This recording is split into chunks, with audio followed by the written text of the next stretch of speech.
الو. ايوه الو. السلام عليكم. وعليكم السلام والرحمه. انا مصطفى الاغا من MBC، يتعرف بحضرتك. يلا حيوا عمي مصطفى الوارد ضد الحراره والبرد. معك عبود XR ابن عم المراد على مدار من الجريه، والان اتابعك من غرفه ضيوف الدار الشبيره. والنعم كأنه الصوت يعني العمر شوي فوق 40. 40 شنو 20 يا عمي مصطفى؟ لسه تونا زهره شبابي انفتحه. يعني بعدك شباب. الا يا عمي مصطفى. شو كنت تشتغل بالاول؟ شذاب حوام، اكل واشرب وانام، اشتغل اكثر من شغلانه يا عمي مصطفى.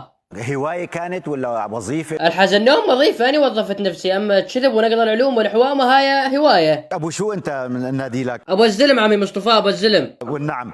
امتى اشتركت بالحلم؟ يعني من سنتين سنتين تقريبا. طب الحلم عمره 17 سنة، ليش ما اشتركت من قبل مثلا؟ كان صغير وما كان عندنا غير تليفون احمر ابو البيل، هذا العيله كلياتها مشترك، يعني كنا نتسلى بيه نلعب لعبه الحيه. شو كان هدفك؟ يعني انت اكيد بدك فلوس، بس هاي الفلوس شو بدك تعمل فيها؟ اتجوز، اجيب لي بنت حلال، لانه مليت من كلمه الموسم يروح موسم يجي موسم، وابوي حبابتي ما يجوزوني، واشتري لهم سياره همبرجيني يفحطون بها على كيفهم. وبدي اقول لك الف مبروك عليك، كيلو ذهب.